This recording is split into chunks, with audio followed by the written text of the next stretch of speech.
दोस्तों हमारा पहला सवाल है, किसने अपने सैन्य दल को झारखंड तक भेजा और झारखंडी सुल्तान अर्थात जंगल का राजा की पदवी धारण की? तो दोस्तों हमारा जवाब हो जाएगा option number A, Adil Khan द्वितीय।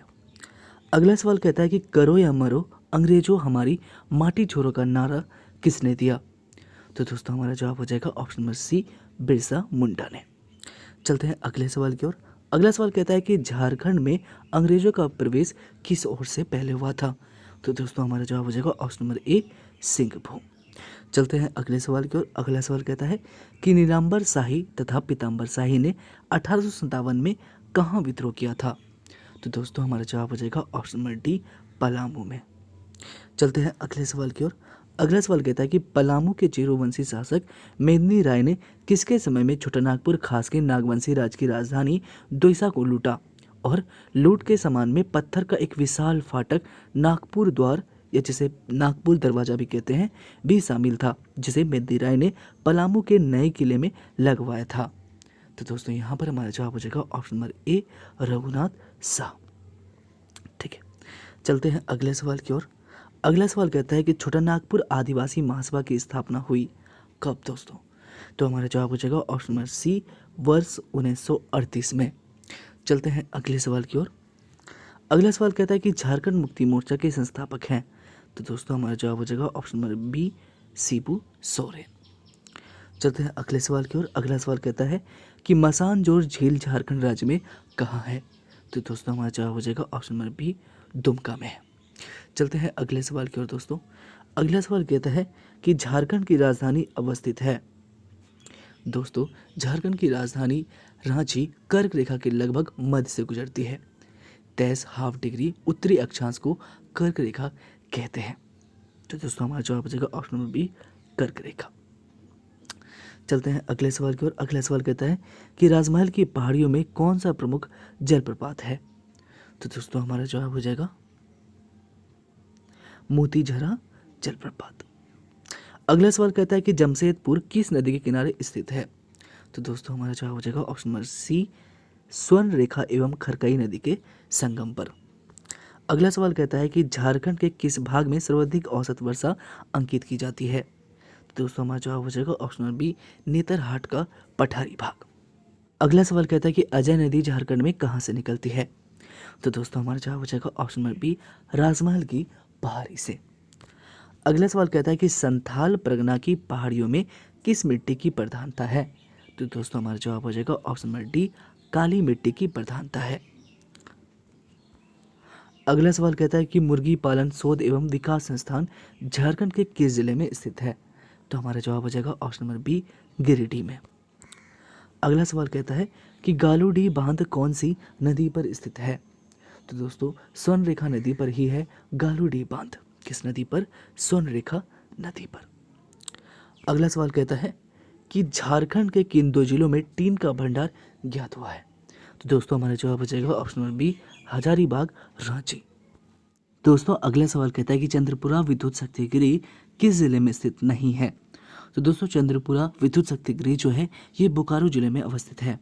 तो दोस्तों हमारा जवाब हो जाएगा ऑप्शन नंबर डी, ए और सी दोनों ही जगह पे अवस्थित नहीं है, जबकि ये अवस्थित है बोकारो में। अगला सवाल कहता है कि झारखंड राज्य से गुजरने वाला प्रमुख राष्ट्रीय राजमार्ग है? तो दोस्तों हमारा जवाब हो जाएगा ऑप्शन नंबर सी, राष्ट्रीय राजमार्ग 33। अगला सवाल कहता है कि किस जिले के कुल क्षेत्रफल में वन क्षेत्र का प्रतिशत झारखंड में सर्वाधिक है? तो दोस्तों हमारा जवाब हो जाएगा ऑप्शन नंबर बी, चतरा। चलते हैं अगले सवाल की ओर। कहता है कि झारखंड में राज्य के कुल क्षेत्रफल के लगभग कितने प्रतिशत भाग में वन पाए जाते हैं? तो हमारा जवाब हो जाएगा ऑप्शन नंबर सी, 30% भाग में। अगला सवाल कहता है कि झारखंड में किस वृक्ष को राजकीय वृक्ष का दर्जा प्राप्त है? तो दोस्तों हमारा जवाब हो जाएगा ऑप्शन नंबर ए, साल को। अगला सवाल कहता है कि बरमो बांध किस नदी पर बनाया गया है? तो दोस्तों हमारा जवाब हो जाएगा ऑप्शन नंबर ए, दामोदर नदी पर। अगला सवाल कहता है कि असहयोग आंदोलन के क्रम में झारखंड के निम्न में से किस स्थान पर राष्ट्रीय विद्यालय की स्थापना नहीं हुई है? तो दोस्तों हमारा जवाब हो जाएगा ऑप्शन नंबर सी, डाल्टनगंज। ठीक है, असहयोग आंदोलन के दौरान रचनात्मक कार्यक्रम में राष्ट्रीय विद्यालयों की स्थापना करना था। इसी क्रम में झारखंड राज्य के हजारीबाग, रांची एवं गिरिडीह में राष्ट्रीय विद्यालयों की स्थापना की गई है। अगला सवाल कहता है कि खेल नगरी किसे कहा जाता है? तो हमारा जवाब हो जाएगा ऑप्शन नंबर बी, जमशेदपुर। अगला सवाल कहता है कि किसी महिला को डायन कहने वाले को कितना आर्थिक दंड देना पड़ता है। तो दोस्तों हमारा जवाब हो जाएगा यहाँ पर कि किसी महिला को डायन कहने वाले को 1 से 2,000 तक आर्थिक दंड देना पड़ता है। ठीक है, तो यहाँ पर हमारा जवाब हो जाएगा ऑप्शन सी, ए एवं बी। चलते हैं अगले सवाल की ओर। अगला सवाल कहता है कि झारखंड में सभी जनजातियों के लिए पक्का मकान की योजना है। तो हमारा जवाब हो जाएगा option number B, Birsa Awas Yojana के तहत। अगला सवाल कहता है कि जनजातियों के लिए राष्ट्रीय आयोग के गठन का प्रावधान किस अनुच्छेद के तहत है। तो दोस्तों संविधान के अनुच्छेद 338 में जनजातियों के लिए राष्ट्रीय आयोग के गठन का प्रावधान है। किसमें दोस्तों? अनुच्छेद नंबर 338 में। चलते हैं अगले सवाल की ओर। तो यहाँ पर हमारा जवाब हो जाएगा ऑप्शन नंबर ए, अनुच्छेद 338। अगला सवाल कहता है कि झारखंड में महिलाओं के विकास के लिए कौन सी योजना है। तो यहाँ पर हमारा जवाब हो जाएगा option number B, Jharkhand women's development. ठीक है, चलते हैं अगले सवाल की ओर। कहता है कि झारखंड में शिक्षा के विकास के लिए किया गया है। तो दोस्तों हमारा जवाब हो जाएगा ऑप्शन नंबर डी, उपयुक्त सभी ही। आवासीय विद्यालय की व्यवस्था की गई है, आश्रम विद्यालय की स्थापना हुई है और विशेष कोचिंग की भी व्यवस्था हुई है। अगला सवाल कहता है कि फल एवं सब्जी उद्योग को बढ़ावा देने के लिए आवश्यक साधन है। तो हमारा जवाब हो जाएगा ऑप्शन नंबर डी, उपरोक्त सभी ही। शीतल केंद्र श्रृंखला प्रविधि भी, संरक्षण प्रविधि भी और बाजार सुविधा भी। अगला सवाल कहता है कि खोंगसो जनजातियों के शरीर के किस अंग से संबंधित आभूषण है। तो दोस्तों हमारा जवाब हो जाएगा ऑप्शन नंबर ए, बाल। ठीक है, चलते हैं अगले सवाल की ओर। अगला सवाल कहता है कि पुरी के जगन्नाथ मंदिर के तर्ज पर झारखंड में जगन्नाथ मंदिर कहाँ बना है। तो हमारा जवाब हो जाएगा ऑप्शन नंबर सी, रांची। चलते हैं अगले सवाल की ओर। अगला सवाल कहता है कि 12 वर्ष में एक बार मनाया जाने वाला त्यौहार है। तो दोस्तों हमारा जवाब हो जाएगा ऑप्शन नंबर सी, जनी शिकार भी और देसावली भी। चलते हैं अगले सवाल की ओर। कहता है कि झारखंड में किस धर्म के मानने वालों की संख्या सर्वाधिक है। तो हमारा जवाब हो जाएगा ऑप्शन नंबर ए, हिंदू। अगला सवाल कहता है कि पारसनाथ किसके लिए प्रसिद्ध है। तो दोस्तों हमारा जवाब हो जाएगा ऑप्शन नंबर सी, जैन मंदिर के लिए। दोस्तों चलते हैं अगले सवाल की ओर। अगला सवाल कहता है कि जगन्नाथ मंदिर जिसमें जगन्नाथ, सुभद्रा, बलराम की मूर्तियां स्थापित है, स्थित है कहाँ पर दोस्तों। तो दोस्तों हमारा जवाब हो जाएगा ऑप्शन नंबर ए, रांची में। ठीक है, जगन्नाथ मंदिर जिसमें जगन्नाथ, समुद्र, बलराम की मूर्ति स्थापित है वह रांची जिले के हटिया क्षेत्र के जगन्नाथपुर नामक स्थान पर अवस्थित है।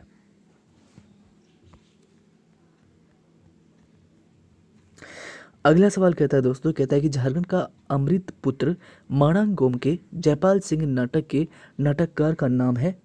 तो हमारा जवाब हो जाएगा option number D, Giridhari Ram Gonchhu, जिसे हम गिरिराज भी कहते हैं। अगला सवाल कहता है कि हो जनजाति के देवता कहे जाते हैं किसे। तो हमारा जवाब आ जाएगा ऑप्शन नंबर डी, बोंगा को। अगला सवाल कहता है कि छिन्नमस्तिका मंदिर स्थित है कहाँ पर दोस्तों। तो दोस्तों यहाँ पर हमारा जवाब हो जाएगा ऑप्शन नंबर बी, रजरप्पा में। कहाँ पर अवस्थित है? रजरप्पा में। ठीक है, चलते हैं अगले सवाल की ओर दोस्तों। अगला सवाल कहता है कि सैनिक वेश धारण कर किया जाने वाला झारखंड का एक लोक नृत्य है पाइका। क्या है दोस्तों वो लोक नृत्य? वो है पाइका। अगला सवाल क्या कहता है? कहता है कि रांची संग्रहालय कब स्थापित किया गया था। तो दोस्तों हमारा जवाब हो जाएगा ऑप्शन नंबर डी, सन 1972 ईस्वी में। अगला सवाल कहता है कि झारखंड राज्य विधानसभा के प्रथम अध्यक्ष कौन थे। तो हमारा यहाँ पर जवाब हो जाएगा option number C, Inder Singh Namdhari. अगला सवाल कहता है कि राज्य का राजकीय पुष्प है। तो दोस्तों हमारा जवाब हो जाएगा ऑप्शन नंबर बी, पलाश। चलते हैं अगले सवाल की ओर। अगला सवाल कहता है कि झारखंड राज्य के गठन इतिहास का महानायक माना जाता है किसे। तो हमारा जवाब हो जाएगा option number D, Jaipal Singh को। चलते हैं अगले सवाल की ओर। अगला सवाल कहता है कि शिव का एक प्रसिद्ध स्थान गुप्तेश्वर मंदिर स्थित है कहाँ पर। तो दोस्तों हमारा जवाब हो जाएगा ऑप्शन नंबर सी, कैमूर की पहाड़ियों में। अगला सवाल कहता है कि बिरसा मुंडा आंदोलन का अन्य नाम था। तो हमारा जवाब हो जाएगा ऑप्शन नंबर सी, उलगुलान विद्रोह या उलगुलान आंदोलन। अगला सवाल कहता है कि 1771 में 1780 के मध्य चतरा कैसा मुख्यालय था। तो हमारा जवाब हो जाएगा ऑप्शन नंबर बी, कमिश्नरी मुख्यालय था। दोस्तों कैसा मुख्यालय था? कमिश्नरी मुख्यालय। दोस्तों हमारा अगला सवाल कहता है कि झारखंड सरकार खादी एवं ग्रामोद्योग को बढ़ावा देने के लिए क्या कर रही है। तो दोस्तों हमारा जवाब हो जाएगा ऑप्शन नंबर ए, खादी एवं ग्रामीण उद्योग बोर्ड का गठन कर रही है। ठीक है। अगला सवाल कहता है कि कंप्यूटर सॉफ्टवेयर के निर्यात को बढ़ावा किस राज्य में दिया जा रहा है। तो दोस्तों हमारा जवाब हो जाएगा ऑप्शन नंबर ए, झारखंड में। चलते हैं अगले सवाल की ओर। दोस्तों कहता है कि भारत सरकार की मदद से कहाँ एक्सपोर्ट प्रमोशन इंडस्ट्रियल पार्क स्थापित किया जा रहा है। तो हमारा जवाब हो जाएगा ऑप्शन नंबर बी, धनबाद। अगला सवाल कहता है कि झारखंड में विदेशी निवेश और बाह्य व्यापारिक संस्थाओं अनिवासी भारतीयों द्वारा तकनीकी सहयोग प्रदान किया जाने वाला क्षेत्र है। तो हमारा जवाब हो जाएगा ऑप्शन नंबर डी, ये सभी ही, मूलभूत संरचना भी, ऊर्जा भी और दूरसंचार भी। चलते हैं अगले सवाल की ओर। कहता है कि हथकरघा कैसा कुटीर उद्योग है। तो दोस्तों हमारा जवाब हो जाएगा ऑप्शन नंबर ए, मजदूर बहुल कुटीर उद्योग। अगला सवाल कहता है कि जनजातियों के पिछड़े हुए लोगों के लिए कौन सी सुरक्षा योजना स्वीकृत की गई है। तो हमारा जवाब हो जाएगा ऑप्शन नंबर बी, जीवन बीमा योजना। ठीक है दोस्तों, चलते हैं अगले सवाल की ओर। अगला सवाल कहता है कि झारखंड में दुर्गम क्षेत्रों में रहने वाले अति पिछड़े आदिवासियों में शिक्षा के विस्तार के लिए क्या स्थापित किया गया है। तो दोस्तों हमारा जवाब हो जाएगा ऑप्शन नंबर बी, दीवाकालीन पहाड़िया स्कूल। चलते हैं अगले सवाल की ओर। अगला सवाल कहता है कि अनियमितता या कपट के आधार पर स्थावर संपत्ति के विक्रय को अपास्त करने के लिए आवेदन के समक्ष प्रस्तुत किया जाएगा। तो हमारा जवाब हो जाएगा ऑप्शन नंबर ए, उपायुक्त। अगला सवाल कहता है दोस्तों, कहता है कि झारखंड लोक भूमि अतिक्रमण अधिनियम 1956 में परिभाषित भूमि कौन कौन से है। तो दोस्तों निगम प्राधिकार की भूमि है, सरकारी विभागों की भूमि है और अर्जित भूमि है। तो हमारा जवाब हो जाएगा ऑप्शन नंबर सी, 1, 2 और 3। अगला सवाल कहता है कि झारखंड भूदान यज्ञ अधिनियम 1950 के अंतर्गत भूमि दानों को किस धारा द्वारा संपुष्ट नहीं किया जाता है। तो हमारा जवाब हो जाएगा ऑप्शन नंबर सी, धारा 12। अगला सवाल कहता है कि झारखंड खाद्य प्रसंस्करण उद्योग नीति के सफल संचालन हेतु राज्य स्तर पर मुख्य सचिव की अध्यक्षता में state level empowered committee LSEC का गठन किया गया है। इस समिति में कितने सदस्य होंगे। तो दोस्तों हमारा जवाब हो जाएगा ऑप्शन नंबर सी, 15। चलते हैं अगले सवाल की ओर।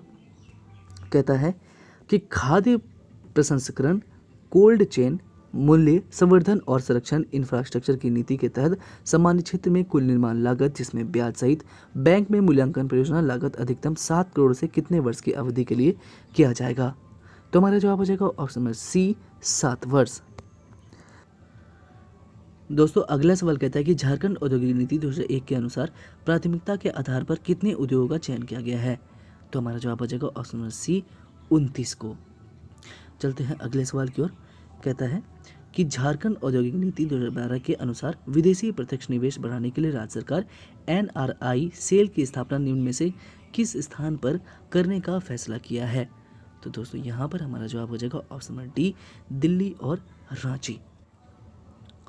दोस्तों अगला सवाल कहता है कि झारखंड औद्योगिक एवं निवेश प्रोत्साहन नीति 2016 के तहत औद्योगिक इकाइयों की भूमि अधिग्रहण पर स्टाम्प शुल्क और पंजीकरण शुल्क में कितने प्रतिशत की छूट प्राप्त होगी।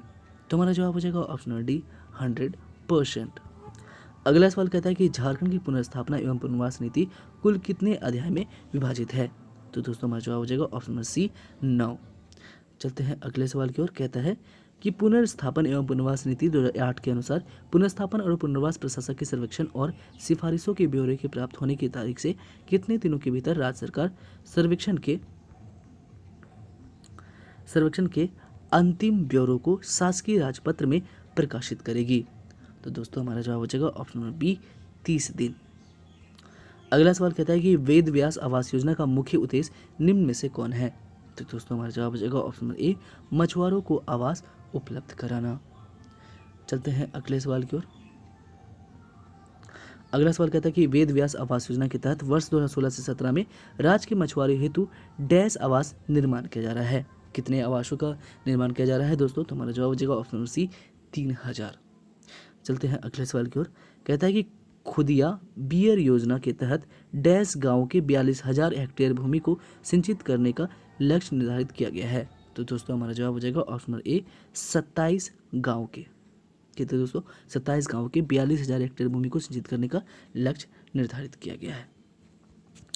अगला सवाल कहता है कि निम्न में से किस योजना का मुख्य लक्ष्य विधवा महिलाओं को आवास उपलब्ध कराना है? तो हमारा जवाब हो जाएगा option number B Bhimrao Ambedkar Awas Yojana. अगला सवाल कहता है कि भंडारी को जीविका के लिए जमीन दी जाती थी जिसे भंडारी गिरी खेत कहा जाता था। यह निम्न में से किस शासन व्यवस्था का प्रारूप है? तो दोस्तों हमारा जवाब हो जाएगा ऑप्शन नंबर बी पढ़ा पंचायत शासन व्यवस्था का। अगला सवाल कहता है कि राष्ट्रीय सभी प्रकार के कागज पत्रों को रखने की जिम्मेदारी लेता है, ठीक है, जो जिसके आदेश पर नोटिस जारी करता है। तो हमारा जवाब हो जाएगा ऑप्शन नंबर बी पढ़ा राजा। अगला सवाल कहता है कि मांझी परगना शासन व्यवस्था में गांव की शादी विवाह का हिसाब किताब निम्न में से किसके पास रहता है? तो हमारा जवाब हो जाएगा ऑप्शन नंबर डी जोग मांझी। अगला सवाल कहता है कि मांझी परगना शासन व्यवस्था में यह एक संगठनात्मक प्रमुख होता है को ग्रामीण की बाहरी हमलों से सुरक्षित करता है। तो दोस्तों हमारा जवाब हो जाएगा ऑप्शन नंबर सी लासेर टैगोर। अगला सवाल कहता है कि खड़िया समुदाय में महतो किन्हें कहा जाता है?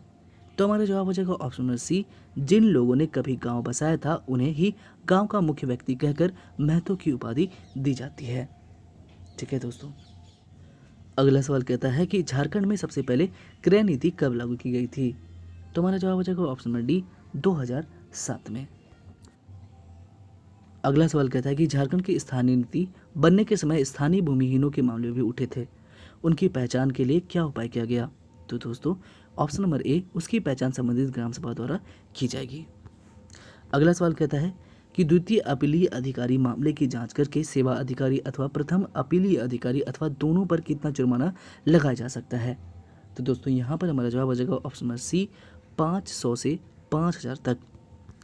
अगला सवाल कहता है कि छोटा नागपुर का मानभूम किस सभ्यता और संस्कृति का केंद्र था? तो हमारा जवाब हो जाएगा ऑप्शन नंबर ए जैन। ठीक है, चलते हैं अगले सवाल की ओर। कहता है कि दामोदर एवं कसाई नदियों की घाटी से किस धर्म संबंधित अवशेष प्राप्त हुए हैं? तो हमारा जवाब हो जाएगा ऑप्शन नंबर बी जैन। अगला सवाल कहता है दोस्तों, कहता है कि झारखंड की कुल जनसंख्या कितनी है? तो दोस्तों हमारा जवाब हो जाएगा 3,29,88,134। अगला सवाल कहता है कि जनसंख्या की दृष्टि से देश में इस राज्य का कितना स्थान है? तो दोस्तों हमारा जवाब हो जाएगा ऑप्शन नंबर बी 13वां स्थान है।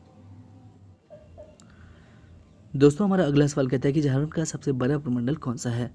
तो हमारा जवाब हो जाएगा उत्तरी छोटानागपुर, ऑप्शन नंबर बी। चलते दोस्तों अगले सवाल की ओर। अगला सवाल कहता है कि झारखंड के सबसे बड़े प्रमंडल में कुल कितने जिले हैं? तो दोस्तों हमारा जवाब हो जाएगा ऑप्शन नंबर बी 7 जिले हैं। कितने जिले हैं दोस्तों? 7। अगला सवाल कहता है कि झारखंड का सबसे छोटा प्रमंडल कौन सा है? तो दोस्तों यहाँ पर हमारा जवाब हो जाएगा ऑप्शन नंबर ए कोल्हान। अगला सवाल कहता है कि देश का कितना प्रतिशत लौह अयस्क झारखंड में होता है? तो दोस्तों हमारा जवाब हो जाएगा ऑप्शन नंबर बी 19%। अगला सवाल कहता है कि देश का कुल कितना प्रतिशत अभ्रक का उत्पादन झारखंड में होता है? तो दोस्तों हमारा जवाब हो जाएगा ऑप्शन नंबर बी 58%। अगला सवाल कहता है कि देश का कुल कितना प्रतिशत कोयला झारखंड में उत्पादन होता है? तो दोस्तों हमारा जवाब हो जाएगा ऑप्शन नंबर बी 33%। अगला सवाल कहता है कि पुराने किले का निर्माण किस चेरोवंशी शासक ने कराया था? तो हमारा जवाब हो जाएगा ऑप्शन नंबर बी प्रताप राय ने। अगला सवाल कहता है कि चेरोवंशी शासक प्रताप राय किस मुगल बादशाह से समकालीन थे? तो दोस्तों हमारा जवाब हो जाएगा ऑप्शन नंबर बी शाहजहां।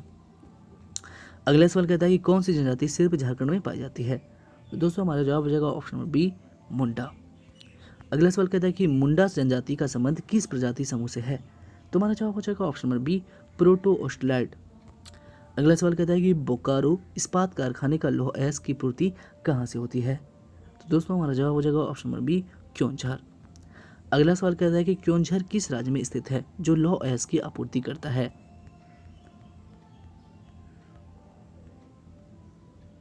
तो दोस्तों हमारा जवाब हो जाएगा ऑप्शन बी उड़ीसा। अगला सवाल कहता है कि महाभारत काल में छोटा नागपुर को किस नाम से पुकारा जाता था? तो हमारा जवाब हो जाएगा ऑप्शन नंबर ए पुंडरीक देश। अगला सवाल कहता है कि विश्व का सबसे बड़ा लौह निर्यात केंद्र किस राज्य में स्थित है? तो दोस्तों हमारा जवाब हो जाएगा ऑप्शन नंबर डी झारखंड। अगला सवाल कहता है कि भारत की स्वतंत्रता के पश्चात संथाल परगना काश्तकारी पूरक प्रावधान अधिनियम कब बना था? दोस्तों हमारा जवाब हो जाएगा ऑप्शन नंबर बी 1949 में। अगला सवाल कहता है कि किसके नेतृत्व में संथाल परगना में महिलाओं ने नमक कानून को चुनौती दी? तो हमारा जवाब हो जाएगा ऑप्शन नंबर सी सैला बाला राय। अगला सवाल कहता है कि चेरो राजा भागवत राय ने किस मुगल शासक के शासनकाल में मुगलों की अधीनता स्वीकार करी थी? तो हमारा जवाब हो जाएगा ऑप्शन नंबर ए अकबर। अगला सवाल कहता है कि चेरो आंदोलन का नेतृत्व किसने किया था? तो हमारा जवाब हो जाएगा option number B Bhukan Singh ने। अगला सवाल कहता है कि पुरुलिया के प्रिंसिपल असिस्टेंट कमिश्नर जी.एन. ऑक्स ने किस राजा से मदद मांगी थी? तो हमारा जवाब हो जाएगा ऑप्शन नंबर ए नीलमणि सिंह से मदद मांगी थी।